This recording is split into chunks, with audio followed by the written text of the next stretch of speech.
रूस यूक्रेन के war zone में पहुंची है टीवी9 भारतवर्ष की टीम। खार्किव के युद्ध क्षेत्र में टीवी9 संवाददाता विपिन चौबे पहुंच गए। बम बारूद के बीच टीवी9 संवाददाता इस वक्त खार्किव से हमारे साथ लाइव मौजूद हैं। खार्किव के फ्रंट लाइन का रुख करते हैं। विपिन चौबे वहां से हमारे साथ मौजूद हैं। विपिन, जो खबरें सामने आ रही हैं वो सीधे तौर पर इसकी तस्दीक कर रही हैं कि रूस की तरफ से अब यूक्रेन को बड़े पैमाने पर निशाना बनाया जा रहा है, बड़े हमले हो रहे हैं। वहां से क्या अपडेट है?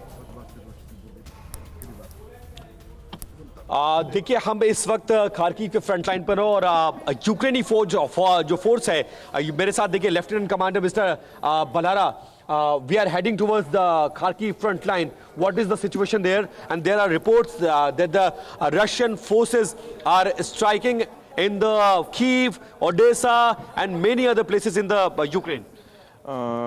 Можно на российский. Можно на российском. Смотрите, да, получается, что... English? Can we talk in English? Okay. Yeah.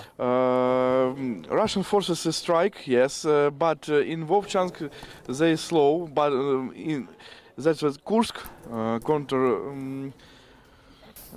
actions from us. No, we strike in Kursk, and they don't want in Vovchansk. That's they so slow there, and some Marines from Russians they took to the Kursk.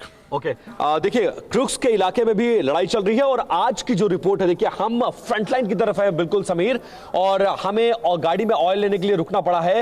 यहां से लगभग कुछ मिनटों की दूरी पर front line है और हम इस वक्त उस जोन में हैं जब रशियन ड्रोन्स हमें निशाना बना सकती है। एक सिविलियन गाड़ी में आर्मी हमें लेकर जा रही है, फ्रंट लाइन की तरफ हम बढ़ रहे हैं। और अभी जो रिपोर्ट आ रही है, कल रात 3 बजे से, क्योंकि कल रात 3 बजे कल रात मैंने स्टे खार्किव में किया था, तो कल रात 3 बजे से लगातार रशियन फौज है जो यूक्रेन को निशाना बना रही है, जिसमें ओडेसा का इलाका है, जिसमें खार्किव का इलाका है, जिसमें कीव का इलाका है, कुछ एयरपोर्ट्स को भी हिट करने की बात आई है। तो बहुत तरह से सिचुएशन खराब होती जा रही है। 24 तारीख को इंडिपेंडेंस डे के बाद यह आशंका जताई गई थी कि हालात खराब होंगे, हमले बढ़ेंगे, और आज 26 तारीख है। 26 तारीख को भोर में 4 बजे के बाद से रशियन फौजें लगातार निशाना बना रही हैं और सिचुएशन खराब होती जा रही है। Sameer, let's go. बिल्कुल, विपिन चौबे इस वक्त हमारे संवाददाता खार्किव में ही मौजूद हैं, फ्रंट लाइन की तरफ आगे बढ़ रहे हैं। विपिन, लेकिन कुल मिलाकर यूक्रेन की स्ट्रैटेजी अभी क्या नजर आ रही है? जिस तरह से यूक्रेनी बॉर्डर से भी 2300 किलोमीटर अंदर दाखिल होकर सारातोव इलाके में एक रिहायशी इमारत को ड्रोन के जरिए निशाना बनाया गया है, उसने सबको चौंका कर रख दिया है। 9/11 जैसे हमले की वो कड़वी यादें एक बार फिर जहन में जिंदा हो गई। और देखिए, अब बिल्कुल मैं आपके सवाल का जवाब दूं समीर। अब देखिए आगे की तरफ हम बढ़ रहे हैं, ये देखिए आपको टैंक्स नजर आएंगे, इस तरह के बंकर्स नजर आएंगे, और जैसे जैसे आगे का इलाका बढ़ेगा आपको रशियन इलाका भी नजर आएगा। हम रशियन इलाके से थोड़ी ही दूर पर हैं, और जिस तरह की स्ट्रैटेजी की आपने जो बात की है, तो यूक्रेन लगातार ऑफेंसिव इस समय स्ट्राइक कर रहा है।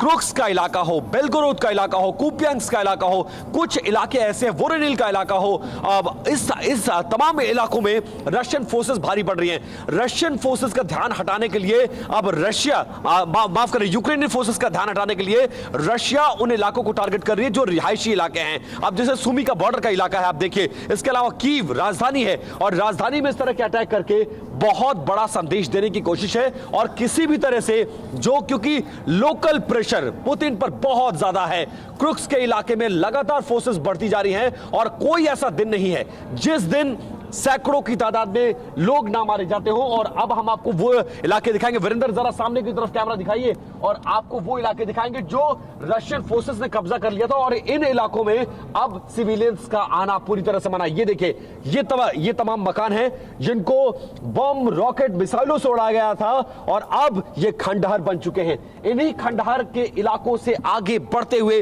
टीवी9 भारतवर्ष आपको खार्किव के उस फ्रंट लाइन पर लेकर जा रहा है जहां पर इस वक्त लड़ाई चल रही है, और हम उस लड़ाई की कोशिश करेंगे कि आपको लाइव तस्वीरें दिखाएं और बताने समझाने की कोशिश करें कि हालात कैसे हैं।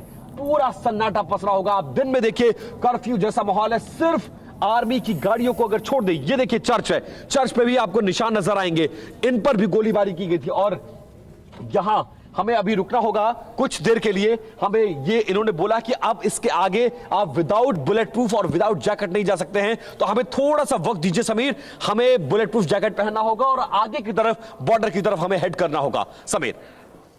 तो विपिन चौबे ये तस्वीरें दिखा रहे हैं, जहां जहां तबाही हुई है उन इलाकों से गुजरते हुए कोशिश कर रहे हैं फ्रंट लाइन तक पहुंचने की। इस बीच सुमित, हम देख रहे हैं ये तस्वीरें और बात हो रही थी कुर्स्क को लेकर, किस तरीके के वहां पर लोगों के बीच में विचार है कुर्स्क पर, जिस तरीके से यूक्रेनी फौज ने कब्जा जमाया है उसको लेकर माना जा रहा है कि राजनीतिक और सैन्य नेतृत्व पर वहां लोगों का भरोसा थोड़ा सा बड़ा है कि यूक्रेन की फौज चाहे तो रूस को नुकसान पहुंचा सकती। बिल्कुल, देखिए 2.5 साल के वक्त में ये पहला ऐसा मौका है जब ना सिर्फ यूक्रेन अपने नागरिकों को, अपनी सेनाओं का मोराल बूस्ट कर पाया, बल्कि ये वो मोराल बूस्ट कर पाया नाटो देशों का किया जो रसद उसको मिल रही है, जो साजो सामान उसको मिल रहा है, उसका इस्तेमाल वो रूस को नुकसान पहुंचाने के लिए कर सकता है। वो लगातार उसका इस्तेमाल लगातार रूस को वो साबित कर रहा है कि देखिए हमने कुर्स्क के इलाके में आकर बैठ गए। कुर्स्क का इलाका, बेलग्रेड का इलाका जो मॉस्को से बेहद करीब है, तो ये कॉन्फिडेंस ना सिर्फ अपनी सेना के अंदर बल्कि नाटो देशों के अंदर भी, और ये लगातार बढ़ता जा रहा है। आज वाले जो अटैक हुए, 20 ड्रोन दागे थे। खासतौर पर मैं आपको बताऊं कि एक जगह पे नहीं, कई जगहों पर कुर्स्क के अंदर भी, बेलग्रेड के अंदर भी दोबारा से अटैक करने की कोशिश की गई थी इन इलाकों में यूक्रेन की तरफ से। तो एक तरीके से लगातार यूक्रेन का जो मोराल है वो बढ़ता जा रहा है, और ये रूस के लिए बहुत चिंता का विषय है, क्योंकि रूस को अब लगता है कि अगर इसी तरीके से चलते रहे तो फिर नेगोशिएशन तो दूर की बात है, रूस को अपने इलाके बचाने मुश्किल पड़ जाएंगे। इसी वजह से अब रूस ने बड़े ऑफेंसिव ऑपरेशंस की शुरुआत कर दी, और अब रूस लगातार कीव के आसपास या कीव के अलावा लवीव में इन इलाकों के अंदर एनर्जी इंफ्रास्ट्रक्चर को टारगेट कर रहा है, उनके पेट्रोट मिसाइल्स को टारगेट कर रहा है, उनके एयरपोर्ट्स को टारगेट कर रहा है, वो उन एयर स्ट्रिप्स को टारगेट कर रहा है जहां पर F-16 को डिप्लॉय किया गया था। तो एक तरीके से बड़ा डेटरेंस पहुंचाने की कोशिश कर रहा है रूस, और रूस की ये मैसेजिंग है कि अगर आप हमारे इलाकों में आए तो फिर हम पूरे कीव को, पूरे यूक्रेन को टारगेट करके बर्बाद भी करेंगे।